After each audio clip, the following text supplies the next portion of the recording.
lan mooy bilan Macky Sall mooy dañu yàlla wërsëgale ci ay ressources ay richesses nga xam ne moom la ñu waroon nag jàpp ndax yàlla bu la tàccoo comme ni ñu koy waxee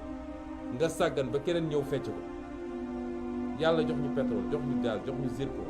jox ñu phosphate jox ñu géej goo xam ne lu teg nga ci Macky Sall jël yépp jaay ko tubaab yi ba tey jii ay 10% la ñu am en termes de part ba pare ci répartition production yi dinañ ci am première richesse du Sénégal du or du zircon du pétrole du gaz ay réew am nañ ko avant ñu fii biir Afrique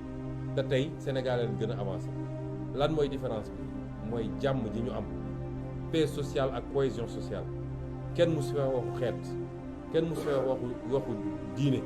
kenn musu fee féewale ay région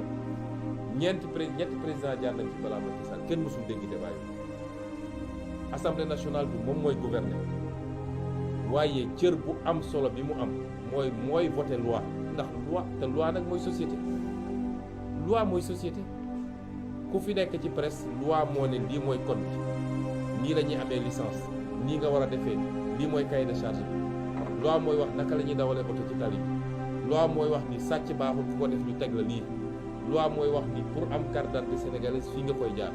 waaw suñu nee loi boobu fii lañ koy voté kan moo mën a ne foofu amul solo cim réew ñaareel bi mooy assemblée nationale mooy voté budget bi te budget nag wax dëgg yàlla suñu nee 6000 milliards nga am cim réew ñu ne budget bi moo koy tasaare lan mooy dem ci njàng lan mooy dem ci paj lan mooy dem ci napp gi lan mooy dem ci mbay mi lan mooy dem ci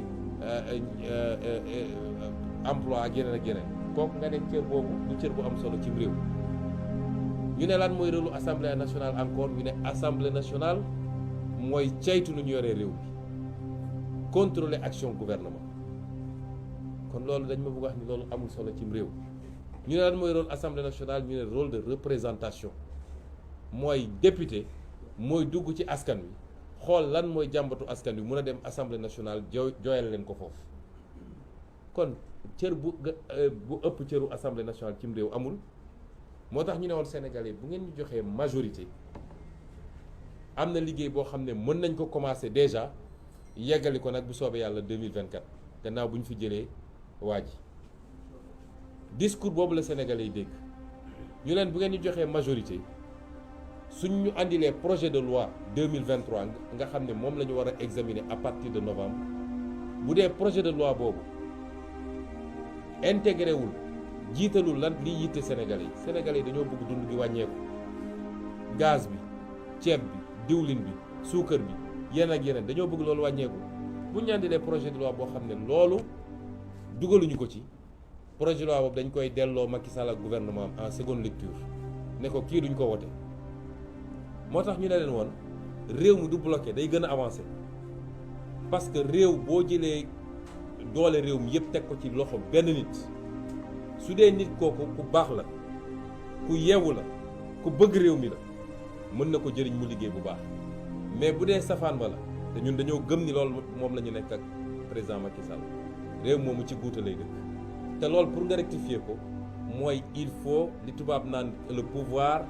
limite le pouvoir il faut nga jël beneen doole jox ko ñeneen bu ko defee lu mu bëgg a def day obligé waxtaan ak ñooñu ñu ut consensus ci lan mooy intérêt réew mi lan mooy njëriñu réew mi dafa ne réewu Afrique bu nekk budget ak nu mu munti toll war na jagleel 10% yi mbay mi bu dee andi nañu budget Sénégal mosu koo respecté